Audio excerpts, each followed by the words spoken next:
கேரள மாநிலம் பத்தனம்திட்டம் மாவட்டத்தின் மேற்கு தொடர்ச்சி மலைப்பகுதியில் அமைந்துள்ள சபரிமலை ஐயப்பன் கோவில் உலக அளவில் புகழ் பெற்றதாகும். இந்தியாவின் பல்வேறு மாநிலங்களில் இருந்து ஆண்டுதோறும் லட்சக்கணக்கான பக்தர்கள் மாலை அணிந்து விரதம் இருந்து ஐயப்பனை தரிசனம் செய்வதற்காக சபரிமலை கோயிலுக்கு வருகை தருகின்றனர். கோவிலின் பராமரிப்பு பணி என்ற பெயரில் கடந்த 2019ஆம் ஆண்டு சபரிமலை சன்னிதானத்தின் முகப்பில் துவாரபாலகர் சிலை கவசம் மற்றும் கதவு நிலைகளில் பதிக்கப்பட்டிருந்த 4.5 கிலோ தங்கம் மாயமானதாகவும் திருடப்பட்டதாகவும் புகாரும் குற்றச்சாட்டும் எழுந்தன. இந்த சம்பவம் சமீபத்தில் வெளிச்சத்திற்கு வந்தது. இந்த துவாரபாலகர் சிலை கவசம் மற்றும் கதவு நிலைகளை பராமரிப்பு என்ற பெயரில் சென்னைக்கு கொண்டு வரப்பட்டிருந்தது குறிப்பிடத்தக்கது. இந்த வழக்கில் சிறப்பு புலனாய்வு குழு ஏற்கனவே பெங்களூரு தொழிலதிபரும் அர்ச்சகருமான உன்னிகிருஷ்ணன் போட்டி, தேவஸ்வம் போர்டின் முன்னாள் தலைவர் PS வாசு மற்றும் தேவஸ்தான அதிகாரிகள் உள்ளிட்ட 5 பேரை கைது செய்துள்ளது. மேலும் குற்றம் சாட்டப்பட்ட முராரி பாபு மற்றும் வாசு ஆகியோர் அளித்த வாக்குமூலங்களின் அடிப்படையில்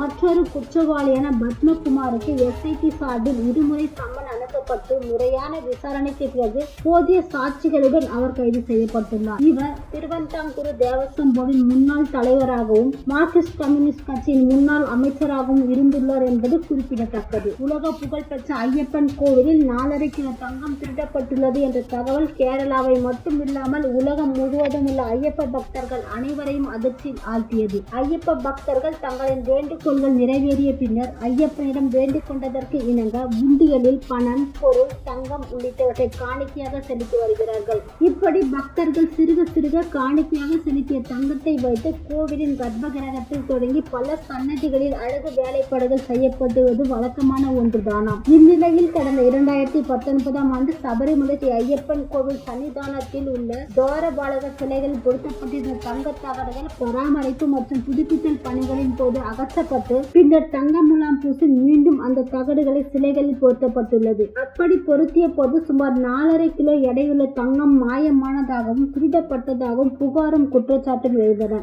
இந்த வழக்கு விசாரணையின் ஒரு பகுதியாகத்தான் நடிகர் ஜெயராமை விசாரணைக்கு சிறப்பு புலனாய்வு குழு அளித்திருப்பது தற்போது சர்ச்சையாக மாறியிருக்கிறது. இதனிடையே பராமரிப்பு பணிக்காக துவாரபாலகர் சிலை கவசத்தை சென்னைக்கு கொண்டு வந்த போதும் அந்த சிலைகளை காட்சிப்படுத்திய பூஜையிலும் நடிகர் ஜெயராம் பங்கேற்றிருந்ததும் மேலும் இவர் தொடர்ந்து சபரிமலைக்கு செல்வார் என்பதால் அவரிடத்தில் சாட்சியாக விசாரணை நடத்த சிறப்பு புலனாய்வு குழு திட்டமிட்டு இருப்பதாக மலையாள ஊடகங்கள் செய்தி வெளியிட்டு வருகிறது. இந்த சர்ச்சை குறித்து நடிகர் ஜெயராம் பேசிய போது கடந்த 50 ஆண்டுகளாக சபரிமலை ஐயப்பனின் பக்தராக இருந்து வருவதாகவும் துவாரபாலகர் சிலைகளை காட்சிப்படுத்திய பூஜையில் பங்கேற்க எனக்கு அழைப்பு விடுவிக்கப்பட்டதன் பேரிலேயே அந்த விழாவில் பங்கேற்றதாகவும் தெரிவித்துள்ளார். ஆனால் 5 ஆண்டுகளுக்கு பிறகு இது தற்போது இப்படி ஒரு பூதாகர பிரச்சனையாக மாறும் என நான் நினைக்கவில்லை. இந்த விவகாரத்தில் உண்மை வெளியே வரட்டும். நான் ஏதாவது தவறு செய்திருந்தால் அந்த விளைவுகளை ஏற்றுக்கொள்ள தயாராக இருக்கிறேன் என அவர் விளக்கம் அளித்துள்ளார். இந்த நிலையில் சபரிமலை கோவில் தங்க அபகரிப்பு வழக்கு தொடர்பாக நடிகர் ஜெயராமை சாட்சியாக சேர்த்து விசாரிக்க சிறப்பு விசாரணை குழு முடிவு செய்துள்ளது.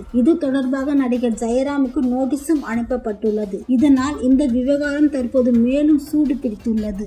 சிறப்பு புலனாய்வு குழுவின் இந்த முடிவு பற்றிய தகவல் தற்போது மலையாள ஊடகங்களில் காட்டு தீ போல் பரவி வருகிறது.